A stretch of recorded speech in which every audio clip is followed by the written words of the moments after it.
Hey guys, so over the last couple of weeks, Ron DeSantis' chances of becoming the 2024 Republican presidential nominee have increased significantly to the point where he is now very close, just 2 cents away per share, in terms of overtaking Donald Trump as the frontrunner for the GOP nomination for the next presidential election. If you look at the 90-day graph here, at the beginning of the month of March, Ron DeSantis was at 26 cents per share. Now today he is at 35. This is the closest DeSantis has been to overtaking Donald Trump in over a year. He was only the frontrunner for a very short period of time at the beginning of the Biden presidency after CPAC 2021. So the 2024 nomination really is still very much in the air for the GOP, and the biggest factor in terms of deciding whether or not Ron DeSantis can win is whether or not Donald Trump will run for the nomination for a third time and for a second presidential term. If you look at the Republican Party polls with Donald Trump, you will see that Donald Trump leads in basically every single poll that has been released with huge margins. He is at almost 50% or over 50% in every single poll that has been released since his election loss to Joe Biden last November. Ron DeSantis in these polls can barely crack 20%, and if Donald Trump runs for the renomination, he will be a shoo-in. That really just goes to show you just how strong Donald Trump right now is still within the Republican Party and how voters are still going to cling on to him even if you have other candidates in the race. And Ron DeSantis is not going to run for the nomination if Donald Trump runs. No major Republican is going to challenge Donald Trump. Mitt Romney is not going to run again. Every other person on this list is not going to run. Even Nikki Haley would not run against Donald Trump.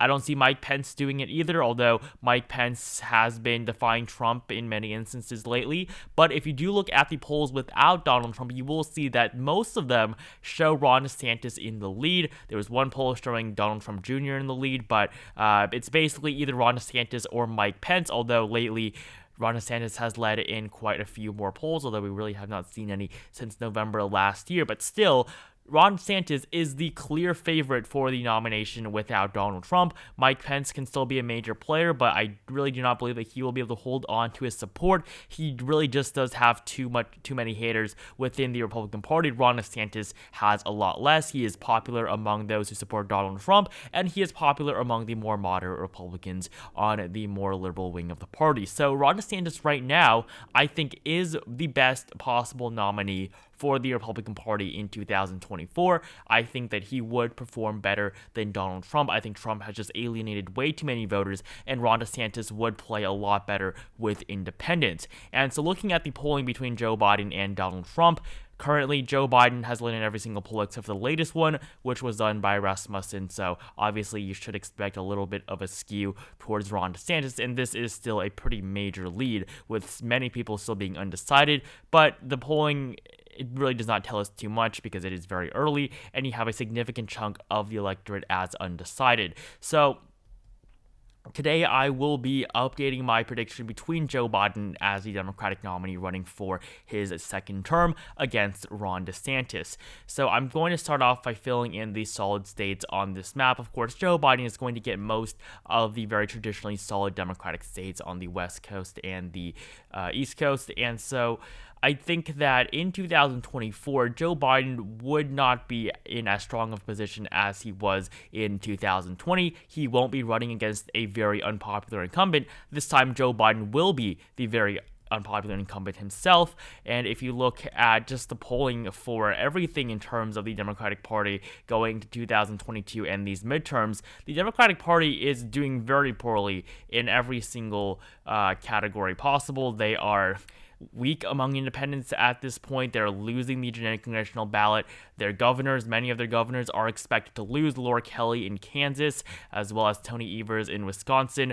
They have very vulnerable senators in the Senate. Raphael Warnock, who might lose to Herschel Walker, even though Walker is a horrible candidate. Catherine Cortez Masto is very vulnerable in Nevada. And really, the Republicans are doing very well in terms of being able to take back control of the government in the next couple of years. Although, of course, it will be a flip-flop nonetheless. Once Republicans take power, Democrats will start to be doing a lot better. That really is just the negative effect of actually being in power, the fact that people want to remove you right after you get it and blame all the problems onto you. So as of right now, I have 159 electoral votes for Joe Biden with his solid states, and for Ron DeSantis, I have 92. So these are states in which I believe either candidate will be able to win by over 15%. And if you look at the 2020 map, you will see that Joe Biden basically wins every single state he won by a solid margin by, with the exception of Oregon and New Jersey, as well as actually, no, just Oregon and New Jersey. On the Republican side for Ron DeSantis, I have given him Kansas. I think that he will be able to crack that 15% margin. However,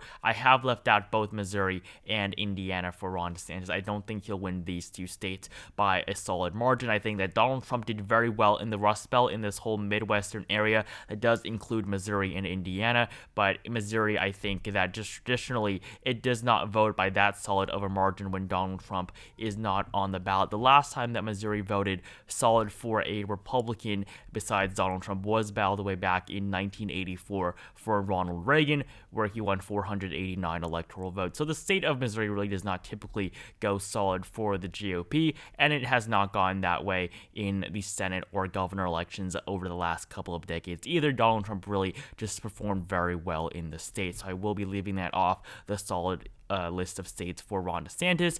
And so now moving on to the likely states. These are states in which either candidate is going to win by margins of between 5 and 15%. So still, it is pretty obvious that this candidate is going to win, this whichever particular state, but the election will be a little bit closer, and they will probably start the campaign a little bit in these states. So starting off with the likely states for Joe Biden, I have the states of Oregon and New Jersey. Obviously, these states are going to be very close to 15%. So these are going to be a lot safer in terms of the likely states. Joe Biden definitely going to win both of these states.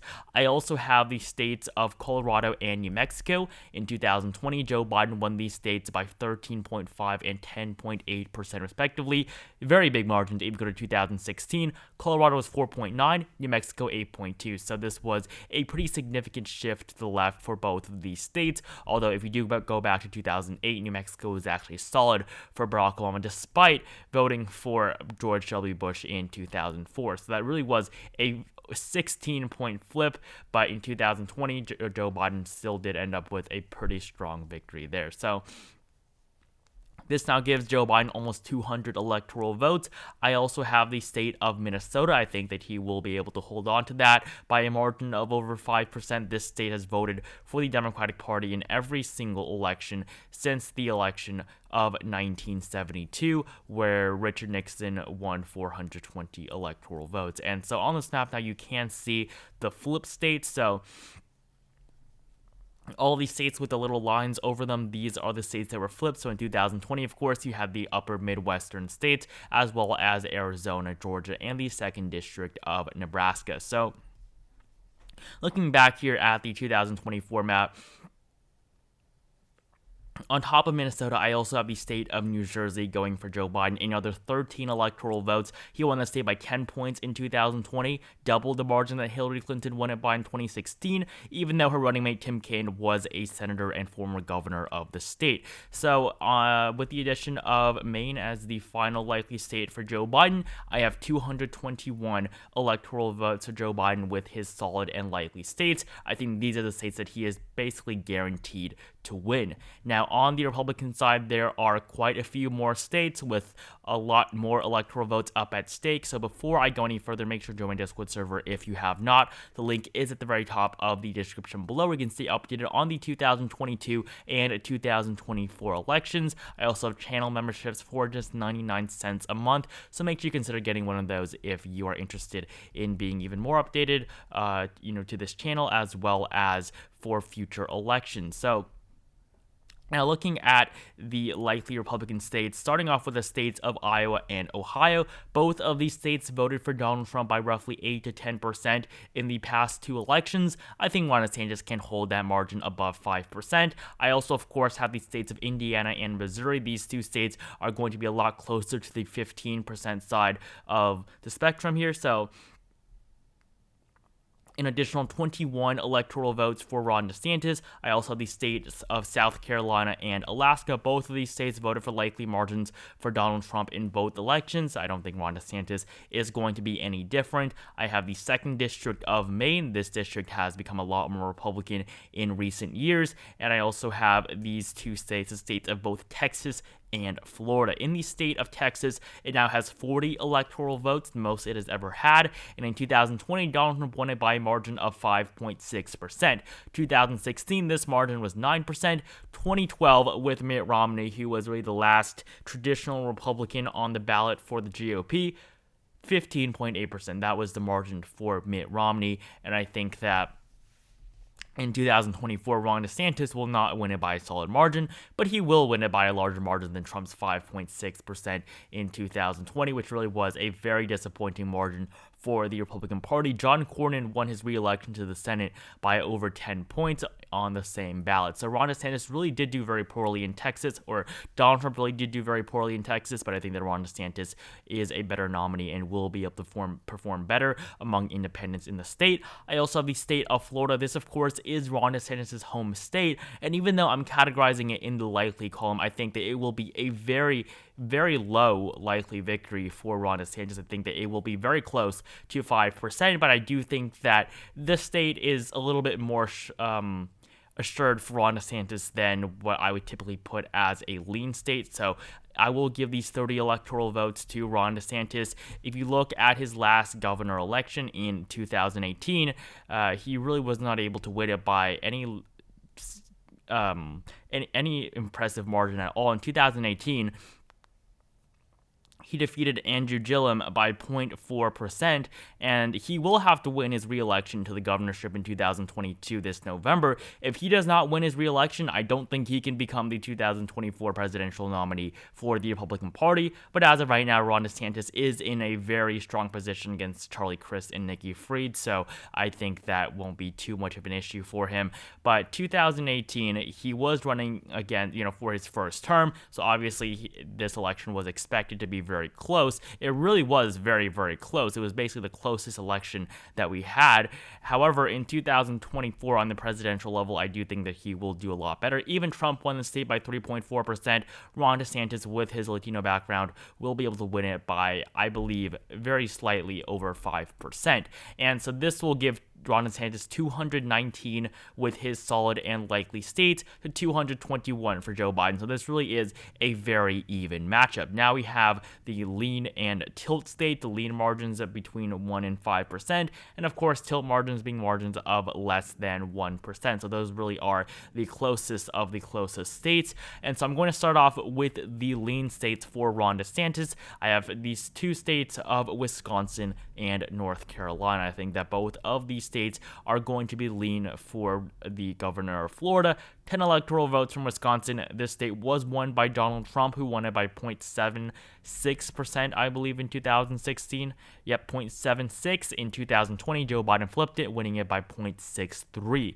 And I think that in 2024, Ron DeSantis will be able to take the state back again for the Republican Party. I mean, the Rust Belt had voted for the Democratic Party for a very long time, the upper Rust Belt region at least. For over almost 30 years, all 3 of these states voted for the Democratic nominees, with the exception of 2016. But as the Rust Belt continues to shift to the right, Ron DeSantis will have an even stronger advantage in the state of Wisconsin.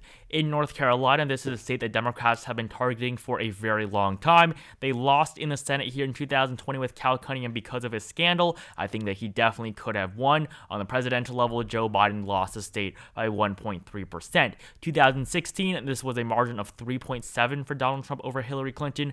In 2012, Mitt Romney flipped the state by 2%, and in 2008, this was the last time a Democrat had won the state of North Carolina. Barack Obama defeated John McCain here by 0.3%. If you go to the Bush years, George W. Bush won the state by 12.4%. So the state of North Carolina had been Republican for a very long time until the election of Obama, and now it is pretty much a swing state, but still definitely has a very strong advantage, or has a very strong skew towards the Republicans. And the last time that a Democrat won North Carolina, you would have to go all the way back to 1976 with Jimmy Carter, the last Democrat to win the South. This was the final time that the southern United States would remain in Democratic hands, and this really, after this with Ronald Reagan, was really when the switch happened as Democrats began to dominate the North a lot more. So in 2020, North Carolina was okay.